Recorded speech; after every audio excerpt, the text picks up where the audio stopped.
to Side Character Quest. This is a podcast where we sit and play Dungeons & Dragons one-on-one. I am your side character guest, Eli, and with you as always is your host. Hey, this is your host, Ty. How you doing there, everybody? Well, I can't speak for everyone, Ty, but I'm doing all right. I am ready to play a perfectly normal session of Dungeons & Dragons. So with this, I will be rolling some dice, but I'm going to do it in a quiet and calm manner. It will sound something like this. Yes, that is a number. A random number from a 20-sided die. Is this what they sound like? Okay, well now we're getting into ASMR territory. Is that not where we started? I was going with like a Fresh Air, having never heard an episode of Fresh Air in my life. Anyways, that's the introduction. What's good? My name's Eli. I'm your side character guest, and your host is... Hello, everybody. This is Ty with Rotten Air. All right, let's... How about you hit me with that recap, Eli? Fantasy, Jesus. We have tried 3 different introductions, so here we are. We're in the show, we're in there. And last time on Side Character Quest, Roderick was back, baby! After years of me long conning everyone that I know and love, Ty and I have finally revealed that Roderick actually did survive his fateful encounter with a skeleton knight, but he's not doing great.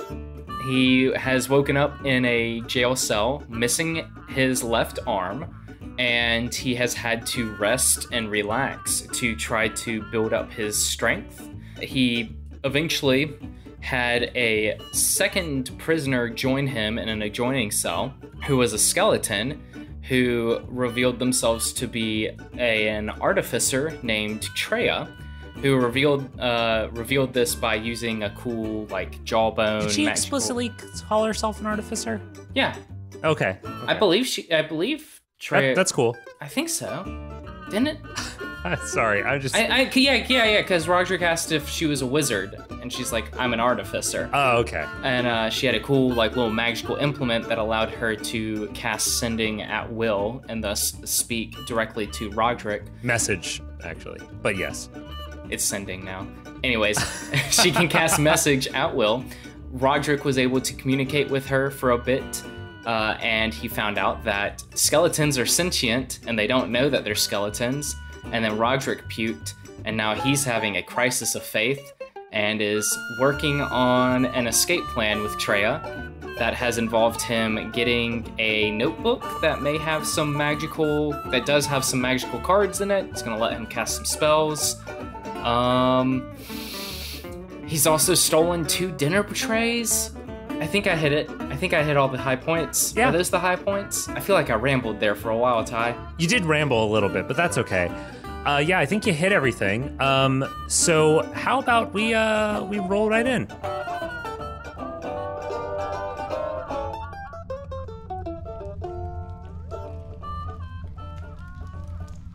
So normally this is the part where I would set the scene a little bit, where I would describe your surroundings, but really they haven't changed that much. You're still in this fairly dark, damp cell, stone walls, stone floor, stone ceiling. Like, the walls of the cell are metal, though. Metal panels or bars, depending on exactly where you look. You have gotten a hold of this little booklet that has these different spell cards in them, kind of like Yu-Gi-Oh, I guess. Or any other card game. And you are currently at, what was it, level 1 exhaustion, is that correct? I think it's either level 1 or level 2. Okay, we'll go with level 1. Okay. Because either you have had enough time to rest since we last recorded, or you were actually supposed to be at level 1. Yeah. And yeah, you've been here for about a week. What are you planning right now? Okay, so I have these cards, and each card has a material component written on it. It doesn't really say what the spell does specifically, just some quick notes. So I want to look through that bag that I got this notebook in and see if any of these components are in them. Specifically, I want to see if there is by any chance oh, hold up. Yeah? Yeah, I want to see if there is like anything, like what else is in this bag. It kind of just sounded like there was a bunch of junk, but Yeah, the bag had a bunch of different stuff in it. There were some linen pants, I believe I said. There's some string, a quill, inkwell, that sort of stuff, and assorted other junk, like you said. There might be a few like pieces of gold, that sort of stuff. Okay. Well, in that case, I think I'm going to talk to Treya, whispering in our normal conversation that we do, and say, I think that there are some useful things that I might be able to do with this notebook. So let's wait until the next meal and see if there's any useful components there. You'll have to go with me on this one. There's some weird food stuff. What is in this? Wait, nope, that's wrong. It's Russian. I always go French. Hello, Treya Kuprum. Hello. Oh, I think I figured out what has been going wrong. Hello, Treya Kuprum.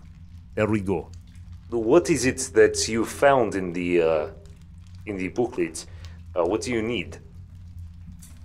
Okay, so there's one here. One card that just says it needs a carrot. And it says that it's perfect for jump scares and works with the shadows.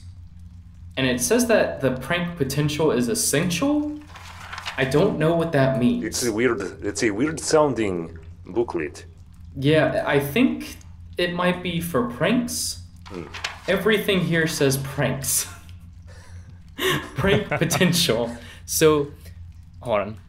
Hello. So, if we can find a carrot, something spicy, and some butter, I think we'll be... It sounds... It sounds delicious. It does, doesn't it? Yeah. I can't tell if this is a book of spells or a recipe book. But right now, when the next meal is brought to us, we need to look for those. Those seem to be something that we could potentially get and would be useful. Yeah, you remember that... Oh, go ahead. Now, Ty, I have a question. Yes. Because one of these cards says grasshopper. Am I taking a living creature and destroying it with these fucking cards? Maybe. Okay. Well, I will say a lot of these cards have kind of vague spell components. How about you read a couple just to give the listeners a vague idea of what it is? Yeah, so I'll especially read the ones that I think are the most useful, or might be the most useful. There is one that just says butter as the material component, and the description is, slows them down a little, but remember to keep moving because they'll get back up in a second. Prank potential, high. And then there's one that says carrot, perfect for jump scares, work with the shadows. Prank potential, essential. And then there's one that says grasshopper, would a cricket work? Perfect for jump scares, with jump in quotation marks. Prank potential, question mark, question mark, question mark. And then one that I'm very interested in is the material component just says spicy. Be more careful with this one. Prank potential, devastating. Now, what I'm worried about with that one is that what if that's a prank on me? It's very possible. But yeah, there's actually only one other that I haven't mentioned, and that is, or there's two others. One that seems useful says something sticky like tar. Remember to test next time you need to use the ladder. Prank potential, maybe as a combo? And then one that says cork as the material component. Tested at the lake last week, definitely working. Prank potential, pretend to drown is crossed out, and then it just says too dark. And that one has me worried. But yeah, so I think what Roderick would do is wait for his next meal. Yeah, and just see what comes along. Yeah. Okay. Around the time that you've it kind of feels like morning, but really you've been underground for so long that it's hard to gauge. A few hours pass, and you hear the door creak open to the jail room that you're in, the cell room. And one of those guards walks in and stops in front of your door and slides a metal tray in under the slot in the door. Okay, I guess I kind of crawl over to that tray and check it out. What is on the plate? So you are specifically looking for butter, carrots, and something spicy, right? Yeah. Okay. I'm going to roll a quick dice just to see how lucky you get. That's fair. Okay, I rolled a 3. Oh, so not very. Not very. So you remember that, like, the last few times these trays have come in, there's been this gross thing that you could only tell was butter after you did the Purify Food and Drink on it. There was bread, there was pickled vegetables, which might have included carrots. Who knows? You were really out of it for those first few days. But at this point, those have been replaced with sort of what appears to be sort of fresh foraged mushrooms. But there is still some of the hardtack, the really gross old-looking bread. Would bread by any chance, would old gross bread be the same as cork? Huh. Because if you think about it... It hardens into the... Okay, I did specifically say that I wanted you to be thinking creatively in these material components. Yeah. Like, you don't need exactly what it says. Roll me an Arcana check, and if you get... I'll say if you get over a 13, I'll let it count. You know what I like about this? Arcana? I'm working this like this is Roderick looking at all of this stuff and seeing if he can figure out a way to mentally make it work in his mind. What I like about this is my Arcana bonus is 0, so it's just a straight D20. That's a 15, bitches. Hell yeah. Yeah, you are fairly convinced that you could, if you saved like a chunk of this bread, you could use it to activate this card. Okay. The card which says, tested at Lake last week, definitely working. The thing that worries me is just what if all it does is let me float on water? So I guess, could I roll another Arcana check to see if there's anything else about the card that might give me more detailed information about what it might do? Yes. I should say, with your exhaustion level 1, do you have disadvantage on these? Fuck me. So do you want me to reroll? Don't reroll. I screwed up. I should have caught that earlier. So you get that original one. I forgot. Sorry. Okay. Yeah, no problem. That's on me. Okay, I'll do an Arcana check with disadvantage. 14, 9. So that's a 9. I probably don't know any more about this card. Nah. Okay, it says pretend to drown. I'm worried it's just gonna let me, like, breathe underwater. In which case, totally useless here. There's no butter that came with the bread?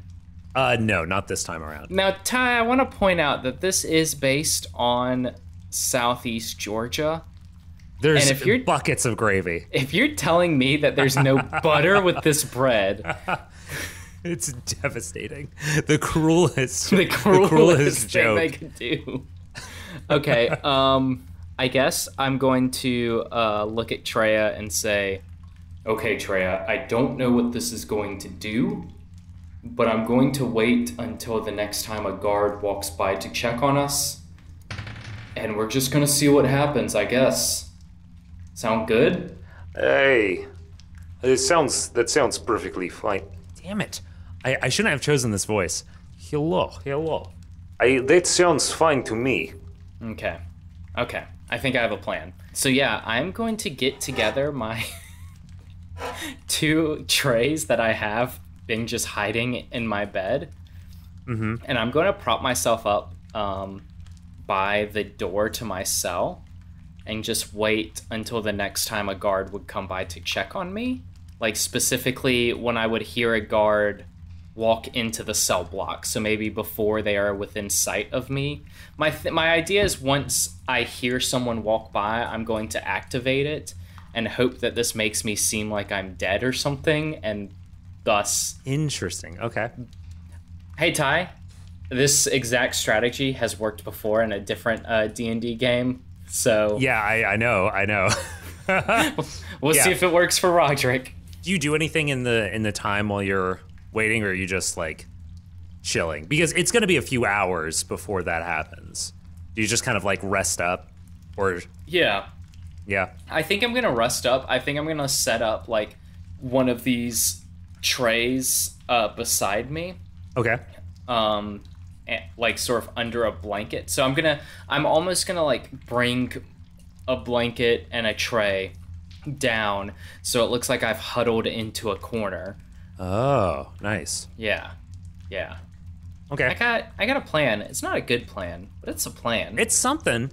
Something. Yeah, so you pull yourself into this little corner, and after several hours, you're not exactly sure how much time has gone by. Treya, you hear them every once in a while tossing a pebble against the wall, I guess. Damn, Treya's got pebbles? I wish I had pebbles. I have one pebble. It's my pebble. I will keep it in case I ever need to kill someone. What? Yes, the old pebble trick. The old pebble I am a trick. trained soldier. I know the old pebble trick. Have I just decided to give Treya a magic stone as a cantrip? I'll hold off on. I'm gonna hold on to that idea. Well, now I feel like we've just set up Chekhov's gun, and Treya does have to kill someone with Treya's a pebble. Yeah. Yeah, it's Chekhov's gun, Treya's pebble. Yeah. After several hours of just like hearing the click, click of the pebble bounce against the wall, you hear the door open and you hear the guards walking in with your next meal. Okay, so when I hear that door open, I am going to take that card and press it to the old dried bread, and I guess I'm gonna see what happens. Because that's what I know. Because last time I did a good Arcana check, and I know that I ripped the card out of the booklet, concentrate on the card, and touch their material component against the card. Yes. And as you do that, the card kind of lights, it glows a little bit. There's like this resonance that you can feel. And you feel in this moment as if this thing is about to burst in your hand. Like you can't hold on to it, is what I'm saying. Like it has been activated and you have to use it in this moment. But yeah. But you feel in your chest that you can target someone within a range of you, including yourself. Yeah, I think I'm going to target myself. I don't know what I think I'm hoping that this is some sort of like feign death spell. Like something that really makes me look fucking dead. Yeah. It's probably not. So you're under this blanket and you feel this happen. The card, what does it look like when the card activates? It disappears in some way. Does it just kind of like disappear in a flash? Does it burn up? What does it do? I think what happens is it pops out of my hand and turns into a ball of light. And then that ball of light, like, hits me in the chest. Oh, cool. Like it would hit whoever it was targeting. It hits me in the chest as if I was hit by some sort of magical energy. Rad. Okay. When that happens, you feel your body just sort of lighten. Okay. So it's just... And that's all that happens. Actually, wait. Sorry. If you want, I will give you the chance to retcon this if you want. You can target up to 10 creatures. You get that sensation. Do you want to target everybody else? Yeah, I guess I'm going to hit everyone. Okay, so you can target everybody in the room. Yeah. So I guess that's me, Treya, and the guard. Yeah, so that card floats out in front of you, and then it bursts, but instead of that light just coming to you, there are 3 3 individual lights go through. One passes through the wall behind you, the thin metal wall behind you, and hits Treya. The other one passes through the bars and hits the guard that's walking towards your cell. And right then, you feel yourself sort of lighten up, and you hear the footsteps of the guards stop, and then you hear them just sort of like patting their chest. What is it that you just have done? Treya, I'm gonna be 100% honest with you. I would appreciate it. I have no idea. I have no idea what I just did. Help, guards! I just, a spell, there's some sort of, help! I don't know what's going on, I feel weird! Help! And then I grip that tray under the blanket. Roll me a deception check. Oh, disadvantage. I'll give you advantage, which cancels out the disadvantage. I'll take it. Okay, that's a 12. Roll a wisdom.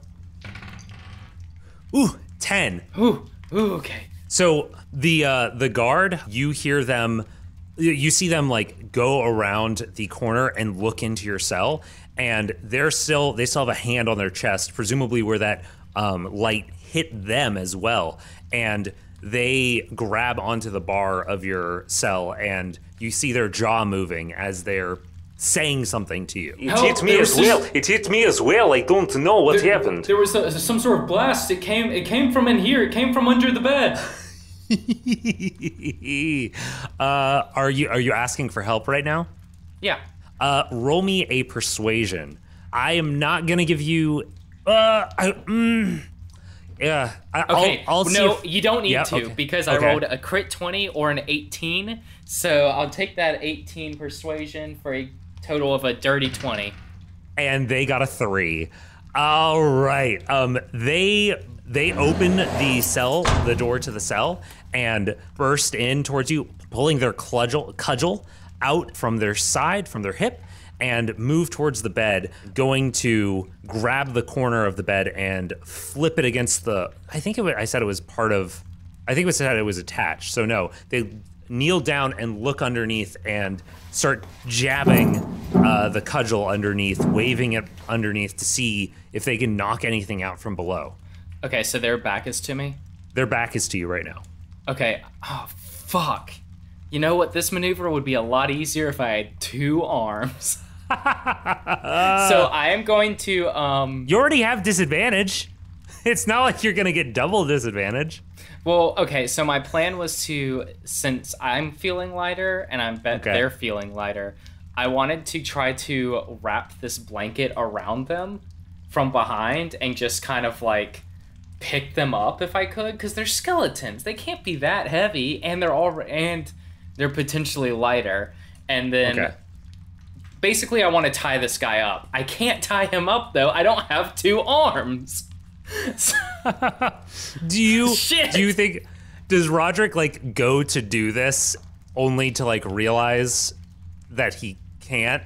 Let me say, like, obviously people that live their whole lives with a missing limb, they get used to this. They come up with, they learn how to do this. Roderick is new. He's new to this. He's also very weakened and exhausted. So I think he stands up with his with the blanket, and then like doesn't really know how to maneuver it, drops the blanket, and then just tries to grab the cudgel. No, you know what? What he's gonna do? He's gonna walk up behind the skeleton underneath his bed, and he's gonna grab one of these fucking trays, and he's gonna say, wait, is there a mattress on the bed? There's a thin mattress, yes. Okay, never mind. What Roderick's This is all gonna happening in like a second. This is happening so fast. So he stands up, he grabs the blanket, drops it. He grabs the tray, drops it. He looks at the mattress, he looks at the skeleton, he says, I'm actually very sorry about this now that I know that you are a sentient being. I'm so sorry. And he's gonna grab the mattress. You see the head turn and look at you like, what? He grabs the mattress to pull it on top of the skeleton and then lays on the mattress. Oh, that is delightful. So basically you're trying to grapple with this thing, right? Like knock it down. Roll me a strength, feast strength. I'll say with the mattress, you're going to give yourself advantage, once again canceling out your disadvantage for being exhausted. Okay, so that is a 15. 6. Oh, fuck yeah, fuck yeah. They're getting bad rolls. So, yeah, so I pulled this mattress on top of him and then lay on it. And then I'm going to use my right arm to, like, reach. Because this is, like, a twin-size mattress, right? So it's not like I got a long way to reach. Yeah. It's twin size, and it's a little short. Like, it's not full twin length even. So I'm going to try to reach under and see if I can find the keys. All right. Give me a sleight of hand. Sleight of hand. It's -1. Man, I don't remember. Did I use that inspiration point you gave me last session? I don't believe so. Okay, so wait. That's a 17. Okay, so I got an 11 sleight of hand with the disadvantage. You do not grab the keys, but you can tell, like, while you're doing that, you can feel where the keys would be, and you see that they're not there. Like, they're not on his hip. Okay, I turn back. All right, is it in the lock on the door? It's in the lock on the door. Fuck. Roderick's gonna punch the mattress above where the skull is. Like, I'm not trying to... Okay. Non-lethal damage. He is trying to do non-lethal damage. He was just trying to jar it enough. I don't know if that fucking works with a skeleton. Can you give a skeleton a concussion? But, like, you get what I'm trying to say? Like, I'm trying to, like, incapacitate this thing. Person. So, yeah, I guess he's just gonna punch the mattress above where the skeleton is. And I think that since that's an attack, that doesn't count as a check, right? Or are you gonna make this a check? No, that's fair. That's fair. So that's a 14 to hit? 14 to hit. Oh, nope. Yes. Okay. Shield gives +2 to AC, right? Yes. They are not holding their shield, so they that does hit. Nice. Oh, I'm proficient in it, so I actually would have rolled higher. But the damage is just 1 plus the strength modifier. Okay. So I do 4 damage. Oh, hell yeah. Double damage because it's bludgeoning. So you slam this thing's head in, through the mattress into the ground, and it tries to, like, it's still struggling to get up. So it's going to try to flip the mattress off of it, and you with it. 17 strength check. Oh, am I rolling a strength check against that? Yeah. Strength be strength. Yep, I rolled 2 8s, so that's only an 11. So it has flipped you, or he has flipped you off of him, but he is still on the ground, coming up onto one knee. Yeah, I'm gonna punch him in the skull. No, sorry. The first thing I'm gonna do is put myself in between, like, them and the door. Yep. So, like, the skeleton can't just run around me and get out. Fair. And then I'm gonna kick the skeleton in the face, and I'm just saying, I'm so sorry. Oh God. So that is a 19 to hit. Oh yeah. And that's an additional, you said it's double damage, so that's 8 more damage to the skull. Sweet. So you do that, and they, like, their head whips back, and then they sprawl out onto the ground. They appear to be moving slightly. They've still kept their humanoid form, so from what you can tell, they're not dead, but they're not moving anymore. Okay, I go, oh no, okay, it's fine. They're okay. Hello, my friend, if you could please get moving. I would like to get out of here. Yeah. Give me 1 second. And I run to the door, and I grab the keys out of the cell, and I close the door. I don't close it all the way, but I close it so it's cracked. And then I'm going to put the mattress back on the bed. I'm gonna pick the skeleton up, put him on the mattress, and then I'm going to cover the skeleton with the blanket. And then I am gonna take that skeleton's cudgel, and I'm gonna loop that in my waistband. Nice. And then I'm making a break. We're on the run, baby! Roderick's doing a jailbreak! So Roderick's then going to quickly run out the cell, close the door behind him, lock it, and then walk over to Treya's cell and open it, like, use the keys to unlock her cell. Her? Yes, her cell. Okay. Open it up and say, well, Treya, you don't know me very well, but I can honestly say that I never thought I'd ever see myself doing a jailbreak, but here we are. Jailbreak. Let's do this. I love it. Jailbreak, yes. I hand her the keys and grab the cudgel in one hand. In my hand. Yeah, she steps past you out towards the door, leaving this room, and she turns back to look at you and nods her head. Are you ready?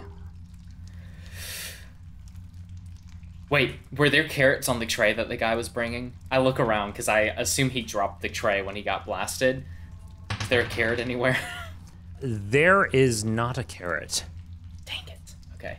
I say, okay, you'll have to lead the way because I was unconscious when I came in here. I have no idea where I am. It's not that complicated. She clicks open the, puts the key in the lock, clicks open the lock, and slowly pushes the door. I stand ready with my cudgel, so that, preparing that if anyone charges from the other side, I'm going to whack them.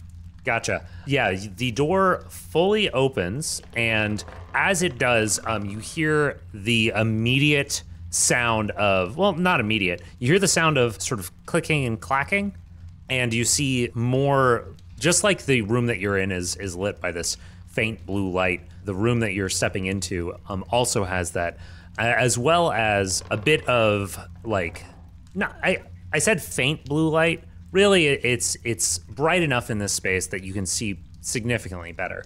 It's definitely brighter than the room that you've been in. You see ahead of you more stone walls, stone hallway, and it wraps around into some other space, which is where the clicking and clacking is coming from. I described that terribly. Can I take that again? Yeah, one more time. So you, Treya has creaked open the door, and on the other side you see blue light lighting stone walls and floors, just like the ones of the room that you're currently in. And you can hear this sort of clicking and clacking happening down the hall around a corner from where you are. Okay. I look to Treya and say, do you have any ranged spells? Do artificers do spells? I am not that kind of artificer. I make things. I do not cast things. Okay. Then I guess get behind me, but lead the way. But, I'll lead the way, but you... What, are you planning on knocking the other two out? I'd rather not, if I don't have to. Okay. But if I have to, I will do what I must. Okay, we will need to have a plan for how we approach this. Yes, we will need a plan. And then Treya and Roderick just sit there nodding at each other, like total agreement. We do need a plan. Yes. She turns and looks away and just starts walking out of the door. If you're not gonna say any more. Wait, Treya. Yes. Do you, by any chance, know where they take where they took my things? No, I do not. Okay. Well, the priority is us getting out and finding Velma. So if we find, some chainmail, that would be actually great. But if not, then, as long as we can get out of here and rejoin my group, my friend. She puts her hand on your shoulder and says, If you are able to get me out of here to safety, my friend, then I will make you the finest chainmail that can be found. Treya, I've gone my whole life without saying any bad words. So just look at me in my eyes and know that I mean it when I say fucking radical.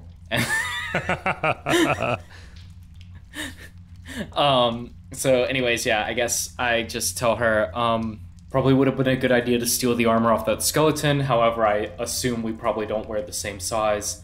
I will lead the way. And if any I feel like he probably comes really close to saying skeletons a lot and then winces every time he does, because it's probably offensive. If I see any guards and they try to come at us, then I'll I'll fend them off, and worst case scenario, you can, escape behind me. So, Acceptable. okay. So yeah, I guess I like just Roderick being like, I would have liked if you had fought back a little bit more. I was hoping the answer was unacceptable. We get out together or not at all, but no, that's fine. It's good. It's good. It's good. So yeah, I think Roderick is gonna lead the way, prepared to swing his cudgel. Yeah, if anything comes at him, I think they're trying to move slowly though and quietly. Gotcha. First, I want you to roll me a perception check, and then I want you to roll me a stealth check. Yes, perception checks. Historically, something Roderick's good at, especially when he has disadvantage. Okay, so that is an 8 perception check. Yeah, nothing more than than what I've described already. Okay, and then a stealth. That is a 10 stealth check. Okay. As you walk out of the cell, you turn right, going down the hallway towards the source of this blue light, which is a crystal sort of inset into the sort of corner juncture of this hallway. And then as you get to that corner, you start to step around. And as you do, you look down and see that the hallway opens up into a larger space that has a few tables and a couple of guards, a couple of skeletal guards playing dice and gesturing largely, but they have rolled so poorly on their perception checks that you notice them and then just sort of whoop, pop back around the corner, giving you a moment to think about this. So yeah, you spotted 2 guards. They appeared to be playing some sort of game and having a rambunctious time. Okay, I look at Treya. Yes. And I do this. I point to my eyes. I point in that room. I hold up 2 fingers. And then I make, like, dice rolling movements. And then I shrug. And then I, like, point. Like, do you have an idea? She shrugs back at you. I hold up my cudgel. She holds up 2 thumbs up. And then I point at her. She does the sort of like Rosie the Riveter pose. And then I like look at her like, are you sure? She shrugs.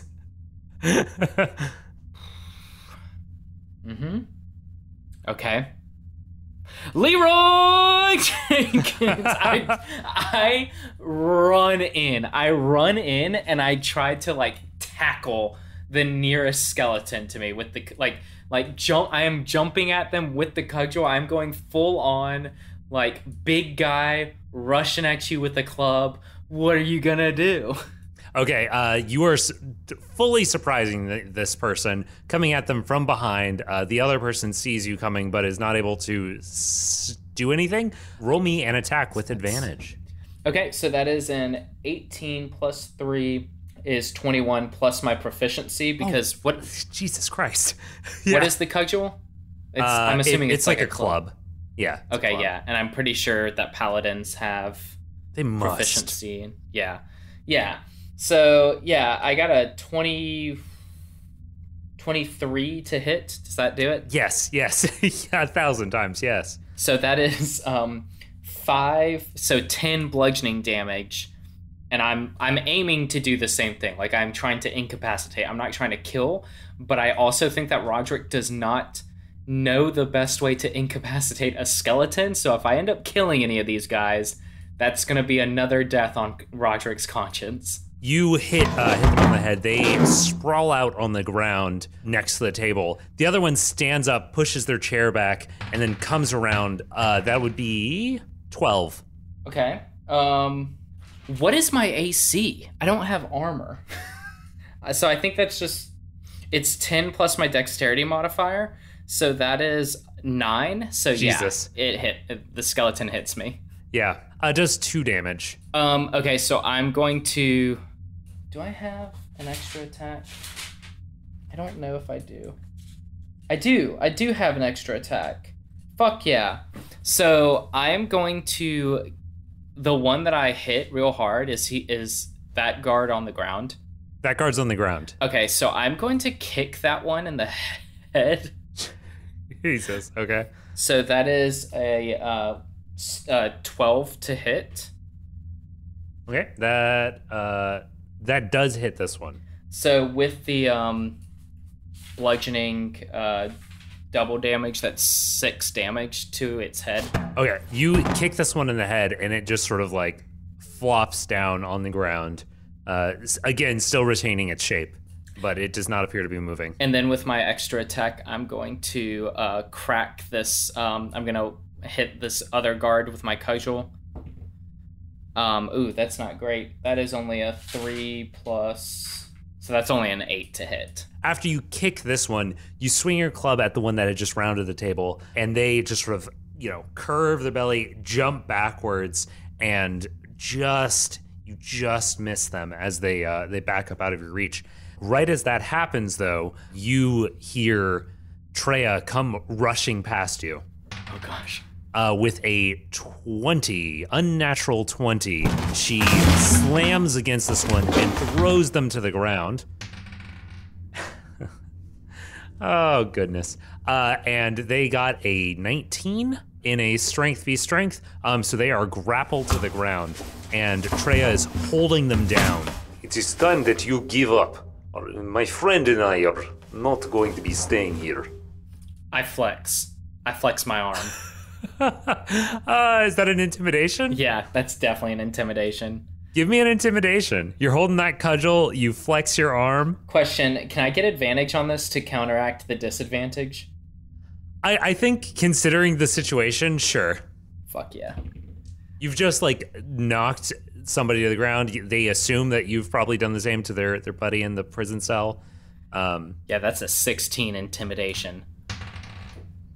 Ooh, 15 wisdom. Hell yeah. Contest. So they have just barely, you see them just sort of relax and let themselves be pushed down to the ground. And you see their head sort of shaking, their jaw moving up and down as they're talking. I'm going to mute myself while I speak in their voice. Okay. Just so that I can because trying to come up with what Treya is going to say when they aren't saying anything is very confusing to me. That's fair.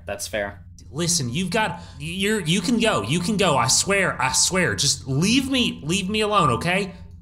You are a pitiful, sad man. What the fuck? Turning on your friends, your comrades like this. I would never turn on one of my friends. Yes, you do well to surrender and to let us out peacefully. I swear, anything you guys want, you just go, please, just go. Your horse is right outside. Very good. And Treya starts to get up and then just sort of rears back as if she's gonna punch him, and then he flinches, and then she just nods her head. Exactly like I thought. And stands up.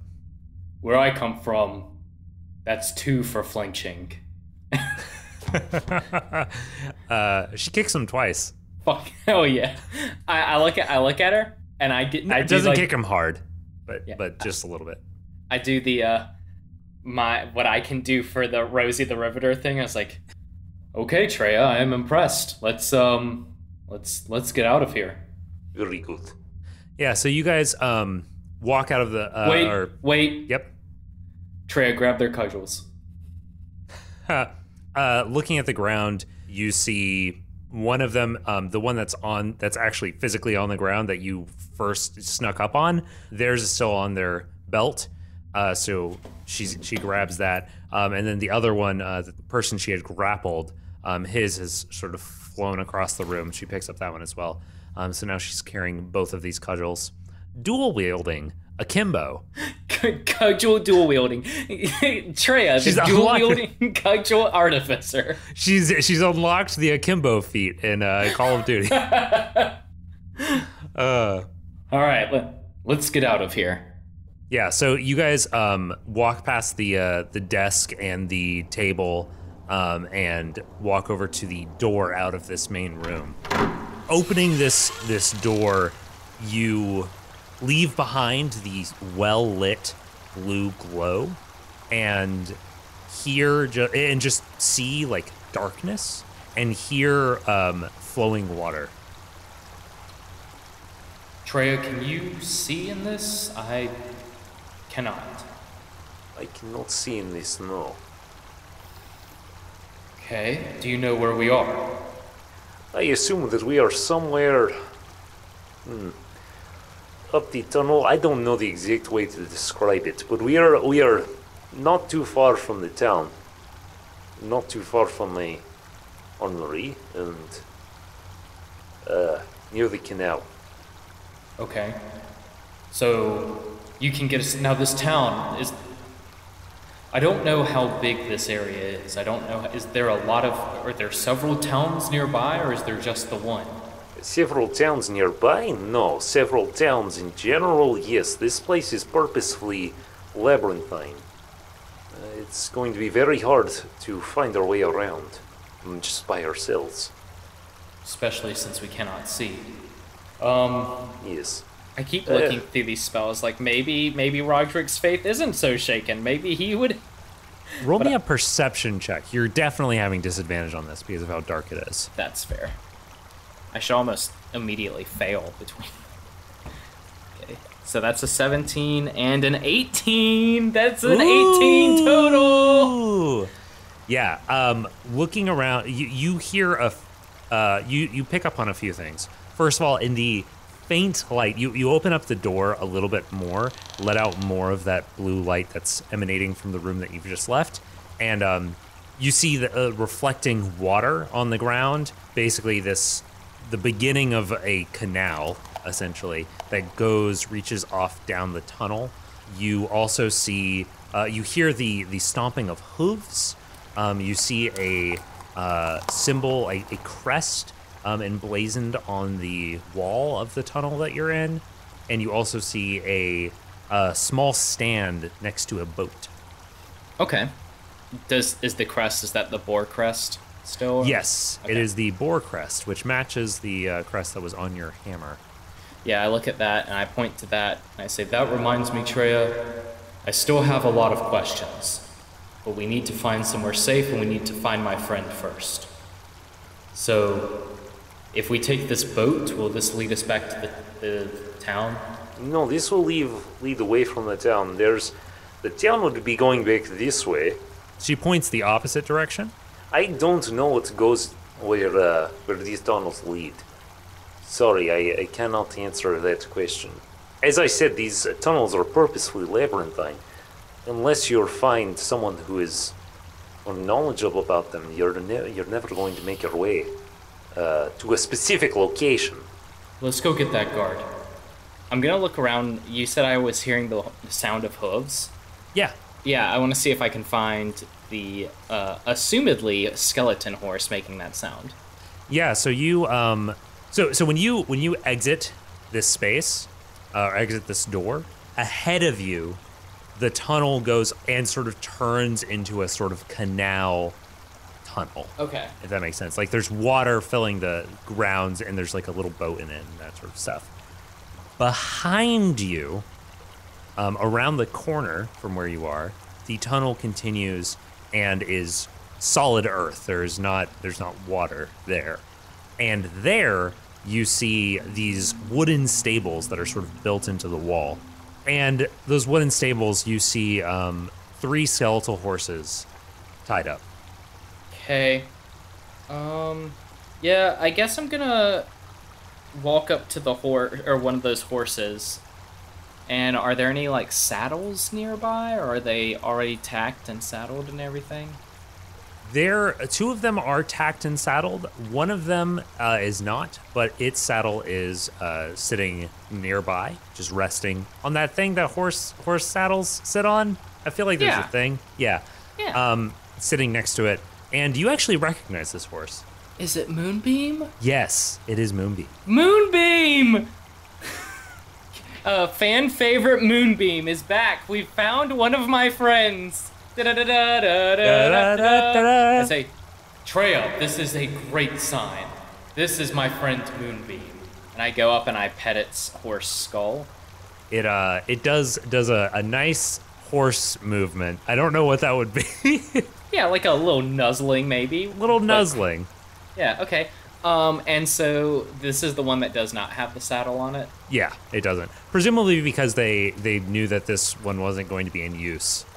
So. Okay, well, they were wrong. I saddle up Moonbeam. We're back at it, baby. Roderick's got a new friend. He's got an old friend, and he's got to find another old friend. And another new friend. Maybe. So yeah, I saddle up Moonbeam. Right. Yeah, I'm trying to think, because I'm pretty sure, because Velma and Roderick had abandoned Moonbeam when they got into that area, so, yeah. Okay, Treya, I don't know if this will work, but some well-trained horses can easily return to where they're originally stabled, and that would, in theory, bring us back through the town, because that is where Moonbeam came from. So, that makes sense, right? Right? Yes, I suppose this is not a bad idea. It's better than any other idea I have. Do you have another idea? No, I do not. I have no great plan other than to get away from these folks. And so while she's saying this, she is pulling out one of the other horses and is saddling up on it. Now, Treya, I will warn you. I am an experienced horseman. So, you're gonna have to work to keep up with me and Moonbeam here. I'm just kidding. I'm not going galloping through the dark. That's insane. I was going to say, yes, it doesn't seem like a great idea. And yeah, you guys. So tell me what your plan is now. I think my plan is to just. So, when I had horses, growing up, just a little fun fact about me. I think we've talked about me. I grew up with horses at some point. I was a horse boy. One thing that was often the case is whenever we would ride our horse past like the barn or like the paddock that the horse likes to hang out in, it would the horse would immediately like try to go there unless you guided it away. Like normally, and it wasn't a lot of goading. It was just sort of like, no, we're gonna keep going this way. So my idea is I am going to just gently urge Moonbeam to move and not do any major guidance in the hopes that it will want to return to the stable that we found it in, that theoretically we would have to go through the town to get to. Rad. Okay. I might be incorrect, but if I am incorrect, I would at least have once I got to the stable, I would have a frame of reference on how to return to the town. Gotcha. So I think at this point, so this is all taking place so long before present day, right? Yeah. And this thing that you're trying to achieve right now, it seems like a good idea. It seems like a smart idea. And I feel like it's the sort of thing that, correct me if I'm wrong, Roderick is going to do this until it succeeds or until something points him in another direction, right? Yeah, it's kind of the only, because he doesn't even have his things. Like, he is just a guy in a burlap sack, basically, with a cudgel, and he's missing an arm, and he just wants to find his friend and go home at this point. Yeah. So I think he's just going to do that until something occurs that would, change this plan. Yeah. Yeah. So I think with that in mind, I'm going to do a little bit of montaging. Heck yeah, montage away. I'll give some music. Do do do do do do do do. Roderick, Treya, Moonbeam, Sunshine, Starshine. Thank you. Travel down the dark tunnels, looking for something, some sign of what happened to Velma, some sign of where Roderick had come from, and it's, as one can imagine, very, very difficult, considering how incredibly dark this is. Every once in a while, you come across bioluminescent moss. You come across one of those blue crystals set into the walls, but even with that, it is oppressive. After hours, days, you see a brighter light at the end of the tunnel. And you approach this fork, which has rubble strewn out next to a gateway, I suppose. And rounding this corner, you enter on into a familiar town with old, worn-down buildings, glowing blue street lamps. And you find this place, the place that you last saw Velma, the place where you left a piece of yourself. Ouch. Ouch. You find this place empty. Maybe it's the fact that something bad happened here. Maybe it's the fact that a crazy person swarmed through and just started fucking blasting people to smithereens. But for some reason, everyone in this town has left. And you move forward, picking up a lantern as you leave the town, and continue back the tunnel the way you came, hoping to find Velma waiting for you at the stables where you first found Moonbeam. But she's not there. And you find yourself standing in that big open cavern for where you had first fallen down into the underground. So, what now, my friend? Well, I made a promise when we first got here that I would get her out. So we're going to find her, and then we're going to get out of here.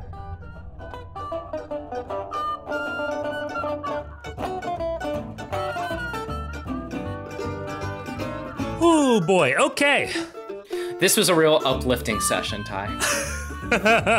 We've got to go through the darkness so then we can come out into the light. Or into the more darker darkness. Things are gonna be rough for a while. This is not gonna be a happy arc. This is not gonna be a happy arc. Oh, well, who knows? I mean, no, we both know. At least for a little bit longer, it's gonna be sad, but that's okay. I'm happy, and I hope that you're happy, listeners. I hope you're happy. Hey, listener, I hope you're happy. I hope you you're wanted happy. this. And I hope that everybody's been having a good time. Really, though, we do this for Hugh. We do this for Hugh, specifically. Hugh, you know who you are. Hugh Jackman is who we do this for. Specifically him. If anybody else is listening to this, not a fan. This isn't for you. This isn't for you. This is dumb. All right. If you've enjoyed the show, please, go ahead and check out other things on the Scavengers Network, or maybe leave us a review or a like or whatever, a subscribe. I don't know what's like or subscribe. That's a YouTube thing. But I think you can subscribe to this podcast, which you should be. Yes. And you should go onto Twitter and like every tweet that we've ever posted. So like and subscribe to Side Character Quest. And our tweets. All right. Do you have anything you want to plug real quick, Eli? Man, I want to plug just taking a moment for yourself every now and then. Mm-hmm. Yep. That's fair. I feel like I've had a weird energy this whole episode. Well, today's been a weird day for me. I had to get up early, and then I spent most of the day cutting open fish and cracking their skulls open to get their ear bones. And then it took me 3 hours to get home because there were 2 very bad accidents. Jesus so my Christ. energy is just all over the place today. Went from cracking skulls to cracking skulls. Jeez.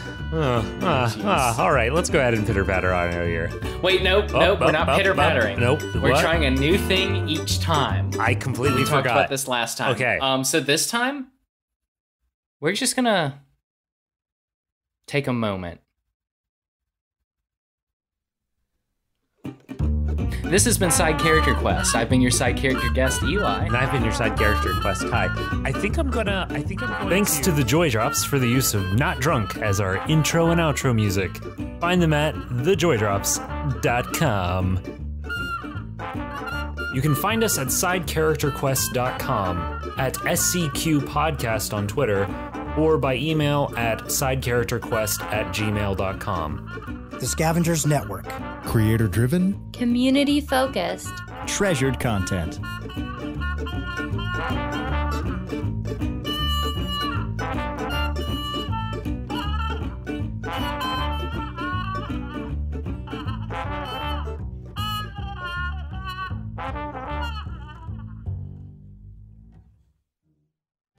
Are you a fan of Boy Meets World? Do you enjoy rewatch podcasts? Well, then you should check out The Lost Years, a retrospective fan cast hosted by me, Tay. And me, Sid. It's my favorite show of all time. And I've never seen it. Each week, we're recapping a new episode of Boy Meets World, sharing bits of nostalgia and learning a wholesome lesson. Join us on our rewatch journey, won't you? School's in session every Tuesday, wherever you find your podcasts. What else do you need to know? This can all just be bloop stuff. Man, you know, it'd be useful to get out of this prison. Turn the unholy. Unless I want to keep Trail with me. Do you have an idea for an intro? Ty, that's your job. Yeah, I know. Wait, here's the intro. All right, Ty, do you have an intro? I do not. Hey, Ty. Hey, Eli.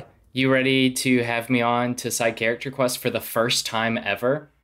That's inaccurate. I'm so excited to finally be on this podcast. I feel like I've been listening for a long time, and I keep thinking, man, when will my friend Ty invite me to be on his podcast? And I'm glad that finally, after how many years has it been? Like 3 years at least, I'm finally on the podcast for the first time ever. Well, welcome. How you... All right, I'm so glad to have you, Daryl. The other day, I was having a conversation with somebody, and they were like, "Oh, I really like your voice. We should have you should like make a podcast or something." And I was like, "Well, I kind of do have a podcast." And they were like, "Oh, that's cool. How long have you been doing it?" And I'm like, "Well, I'm about 80 episodes in." The look of shock on their face, like, "Wait, what? I've known you for all of this time. How does this happen?" Secret podcast. Yeah. Hello and welcome to Side Character Quest. With you today is me, Ty, your host. It is me, and I am wearing a hat. Hey, who do we have with us on the other side of the webcam? And what does he have covering his head? Okay. Hey there, I'm Eli, your side character guest, and I'm also wearing a hat. But I'm wearing a hat like a normal person, whereas you're wearing a hat like a crazy person. Just why is my hat situation so crazy? This is really bad. This is bad. Okay, so redo this. Okay. Redo this one. Okay, let's just fucking listen. Okay. We don't need an intro. No, here's how we're gonna do this. Okay. You ready? No, I feel like this will come out in a few months, so people will forget that this was a joke on a recent Bim Bam. Oh man. I assume you've been using hit dice this whole time, right? Yeah. Well, I mean, I've had long rests and stuff, so. Oh yeah, you're right. These wooden stables that are sort of built into the wall. And there's a big, loud motorcycle going by. We see... No, I don't... That's too Griffin McElroy. We smell. We pan up. You and Treya, Moonbeam, and the new horse, whatever their name is... Starlight. Wait, no. Okay. No, it can't be Starlight because that's too close to sunlight. Starshine. Ooh, Starshine. Okay, write that down. Has left. And You'll have a chance to investigate this place later if you want, but I'm gonna skip that. Yeah. And Fuck. I don't know. She's still got to be somewhere. Like, I don't know. I guess I look around. Is there any sign that, like, this has become more climbable since we originally left? Or since we originally fell in? Or so, first of all, no, there is not. But second of all, I don't think there's going to be anything particularly interesting that you can do here. So I think that this is the scene that I want to end on. Okay. And then we do our outro. But I would like to talk to you after about what you think Roderick would do next. Okay. Well, if this is how we're going to end it, can you give me that Treya's line one more time? Let me get another pass at just a good ending line. I said, "What? So what do we do now?" Yeah. And then what do we do now? Will, hello. The strong like beer. Treya is strong like beer. Treya is strong like beer. Strong like beer. Will, what do we do now? What do we do now? I'm gonna use the first one anyway. I think after the like hours and days of through the tunnels and not seeing anyone, and especially walking through the town where Roderick committed some heinous acts, he probably has not talked a whole lot since then. And he's probably just like looking down and looking around. He's like, well, I made a promise when we first got here that I would get her out. So we're going to find her. And then we're going to get out of here. And that's when Maybe not you because you're a skeleton, but I don't know. that last part gets cut out. That goes in the bloops. Yeah, we fade out that point. We're going to fade back in. But I will say, when you go, when you did that, I was like, is Roderick about to morph into a lore? Yeah, plot twist, Roderick is lore. Wow! Yeah, it's a real, like, Westworld sort of parallel timelines, but future lore is just future Roderick. Fuck, I love that Westworld end of season 1 twist. That was so good. That was really good, and it made every other season of Westworld a disappointment because I feel like they kept trying to like do the same level of plot twist, and they just couldn't. And it's okay. Yeah, like the first or second season, I think was very good. Third season, I had mixed feelings about, but like I felt like it was a thing they had to do eventually. Yeah, my only issue is making things, like, I felt like with the second season, they made things complicated because they felt like they had made things complicated in the first season. Mm-hmm. So, but it was like, no, things were complicated for a good reason in the first season. But anyways, this is off topic. No, do we want to do our outro and then come back and talk about... Okay. All right. This has been Side Character Quest. I've been your side character guest, Eli. And I've been your side character quest, Ty. I think I'm going to let, when you say we're just going to take a moment, I think I'm going to just have silence. And you know that little gap in the theme music? I'm just going to extend that a little bit. Okay. Yes. And yeah. And then But you also, I said I've been your side character guest, and you said I've been your side character quest. So let's take another shot. Okay. Okay, so we're going to take a moment here. I've been your side character guest, Eli. I've been your side character guest, Eli. Nope. I'm pretty sure that was right. No, that's not. Damn it, Ty! I've been your side character guest, Eli. I've been your Eli side character guest. That was Ty. We're leaving now. Jesus. Oh, boy. I'm stopping the recording. That's fair.